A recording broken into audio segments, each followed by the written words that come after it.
Good morning and welcome to the Core Connection. I'm Mira Rubin here with you on Enlightened World Network. And today's topic is point of view.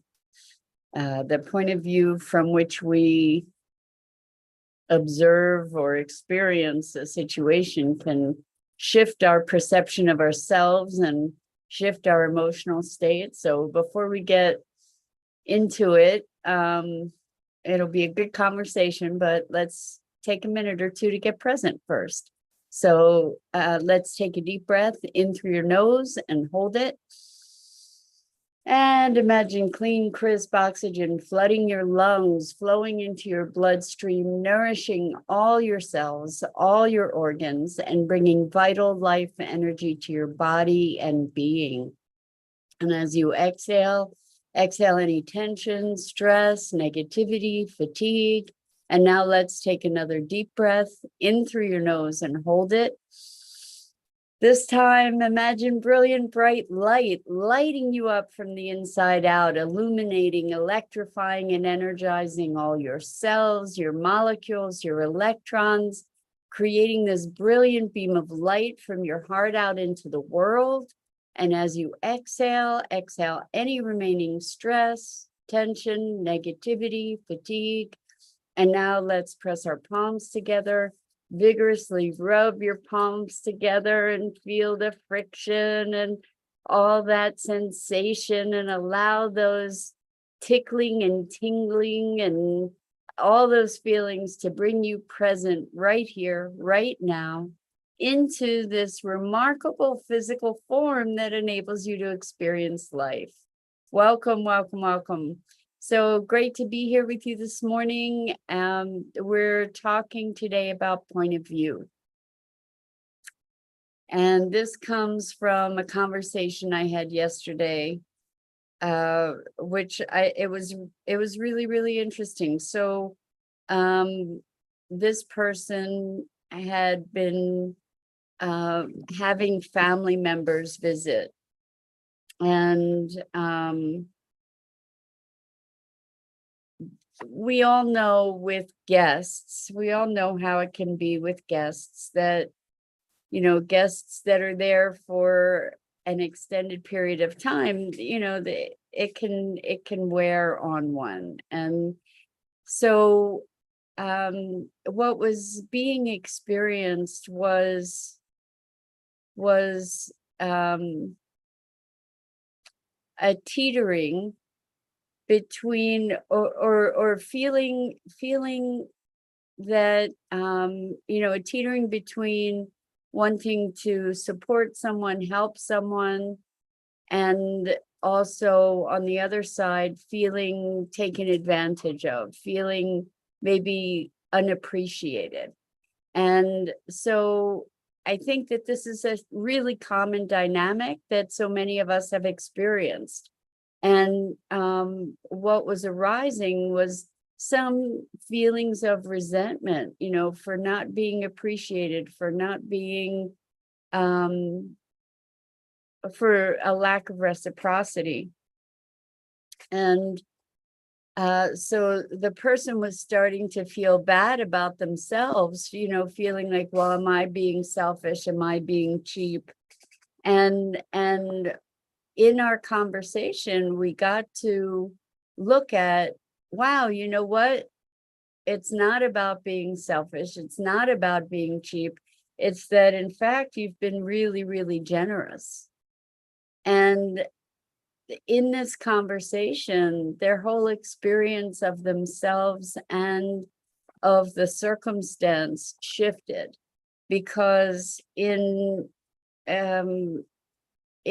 recognizing their generosity, they gave themselves permission to set some desperately needed boundaries as well.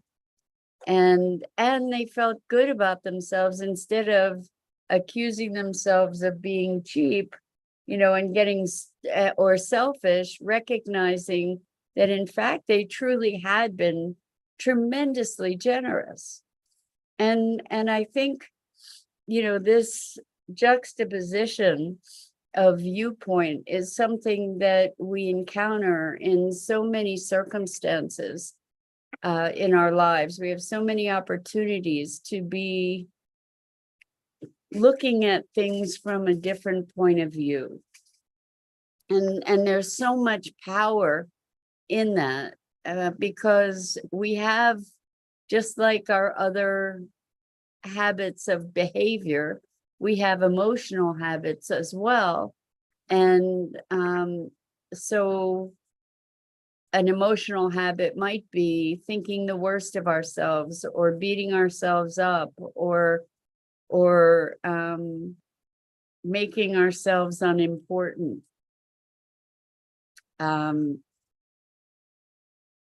Putting ourselves last. We may have getting angry, responding with anger, believing that people just want to take advantage of us.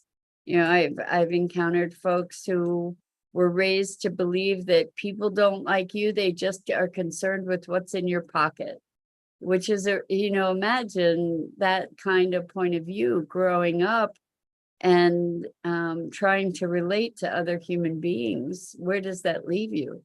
To believe that nobody can like you, they're just concerned with what you have and possibly getting what you have.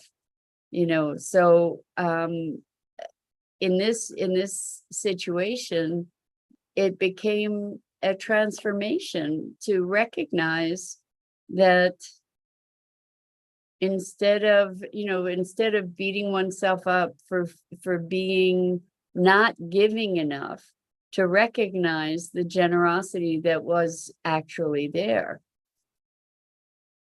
I'm looking at what other kinds of vantage points. Well, we talked about one the other day where I recounted to you my conversation with a friend where I said I'm lost, and in further thought came to the recognition that it's not that I was lost, it's that I was finding my way. And the distinction in the feeling there is night and day. It's really radically different to be finding one's way versus feeling lost. Good morning, ladies, Kimberly and Bernadette. So great to have you here with us this morning. Thank you for showing up and chiming in. Great to be with you. So we're talking about point of view and how critical it is to our well-being, and how our point of view really impacts our sense of self and well-being.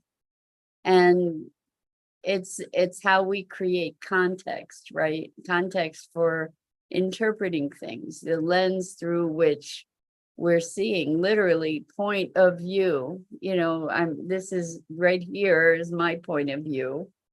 And I have the range of view that I am able to see from that vantage point. If I move to a different place, I have literally a different point of view. And in neurolinguistic programming, NLP, that kind of conversation that is a shift of point of view is called a reframe. In other words, creating a new frame around something, a story, or creating a new context, a new lens through which we can interpret a circumstance or a series of events or whatever. So one of the perpetual lenses that I use that has transformed my life, really truly has been foundational to a shift, and it's something that I continue to grow into. Sorry about that. That I continue to grow into, and that is that life is happening for me and through me rather than to me.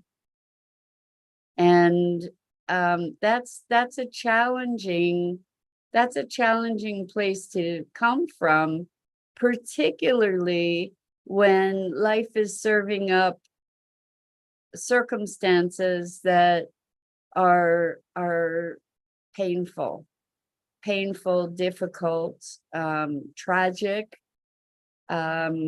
undesirable, to imagine that life is happening for me and through me rather than to me. And in those circumstances, again, this is all point of view. If I am able to presence myself to that notion that life is happening for me, in the moment, even if I can't necessarily access an understanding of that,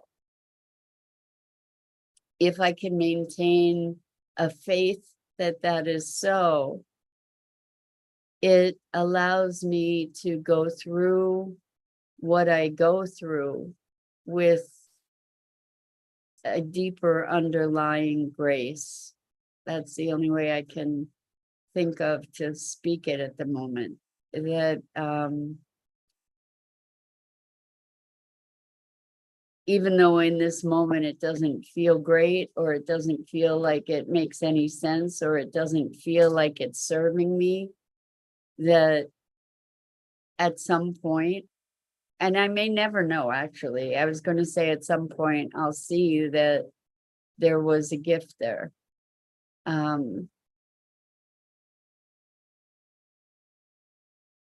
Growing and transforming is often really painful, right? It just is, where we're so entrenched in our thought patterns or our behavior patterns or our perspective or our predispositions. We're so deeply entrenched that it often takes a crowbar of disruption or tragedy to disentangle us from the things that are holding us hostage. We don't even realize it, so yeah, we can have situations that we encounter and say, well, that's the last straw, that's it, I'm gonna make a change now, because the heck with this, like in a job, for instance, or in a living situation where things just become untenable and you say, that's all, and that's that, I'm done with this. And it comes out of anger or reaction or frustration or whatever. And then you get the opportunity to look at the fact that this was the crowbar you needed to be able to make the change that you've been wanting and needing to make for who knows how long, right? You just needed the added incentive that was going to get your butt up and out, or up and moving, right? I've seen it with myself, that I can get very comfortable, right? I can get comfortable and maybe somewhat complacent and know I need a change, but am not taking the initiative to make that change until something comes along and tweaks me to say, okay, that's it, time to move. So Kimberly says, I know subconsciously you don't even realize that it's happening. It's true. It's really, really interesting, when that kind of thing. I had something like that happen recently, and at first I was just enraged, and I recognizing that I was so angry, like I was so triggered. I recognized that, and it gave me the opportunity, which I took, to look at what's going on that I got so angry and so tweaked. And so, that was awesome. That was a great discovery. And I realized that it also gave me the incentive, the push that I needed to take care of what I needed to take care of, to make the change I needed to make. Bernadette says, with finding out, oh boy, Bernadette, finding out yesterday I have 2 large masses in one side of my breast is making sense of what really matters to me. Comes with the saying I've always had, quality over quantity. Bernadette, hopes and prayers and lots of love coming your way. And seeing you healthy and whole. Hopefully these masses are benign and you're going to be fine. And you have the strength of all our love behind you. So please keep us informed as to what's going on. And I hope that you have the opportunity to find peace in the process, and just being there with you, holding you high. Jenny, good morning. Good morning. Kimberly says, I've experienced this and I know I must work at my sobriety daily.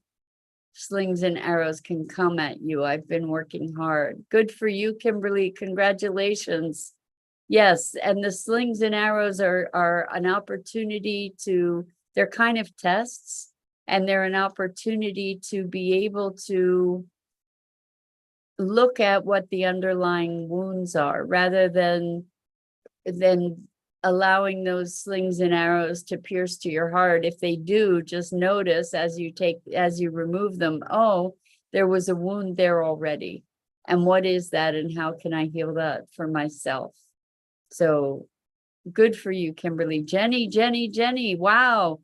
Jenny says, I have to share my wonderful news. Yesterday, I spoke with my daughter for over an hour. Jenny, amazing.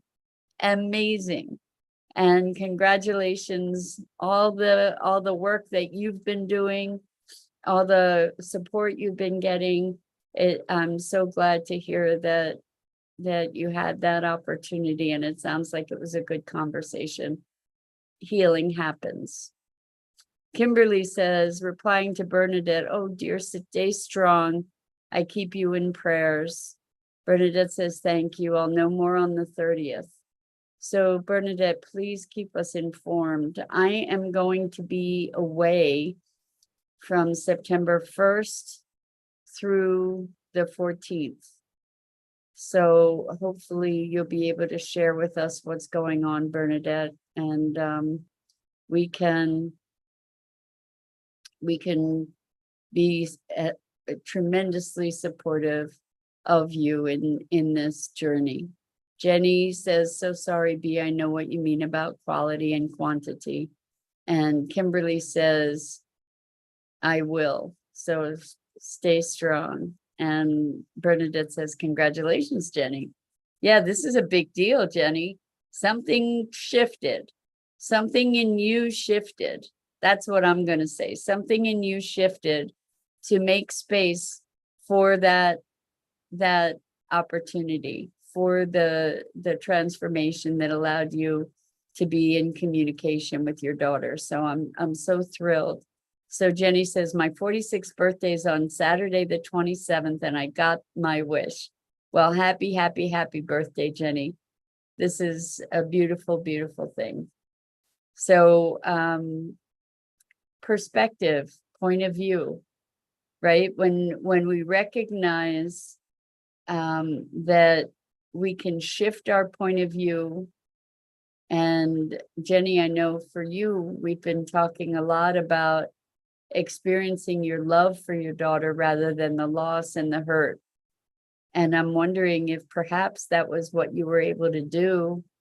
And here she was. So I don't know, but I would venture to say that something within you and your point of view shifted, which then shifted your frequency, your energy in the world, which then allowed for this reunion to occur. So I wish you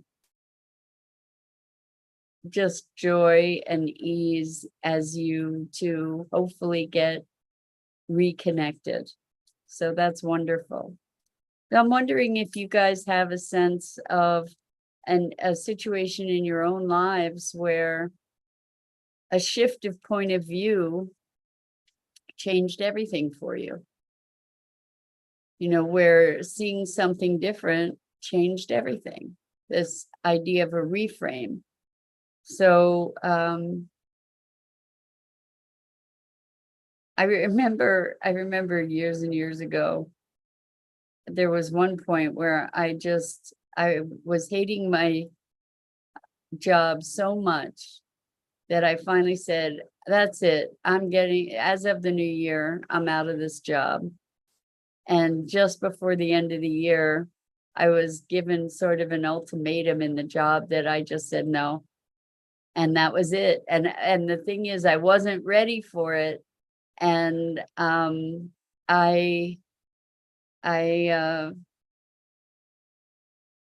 it kind of threw me into a tailspin, and it was the best thing that ever happened, you know, because it got me out of that job that I really truly hated, and I wouldn't have left on my own without that ultimatum.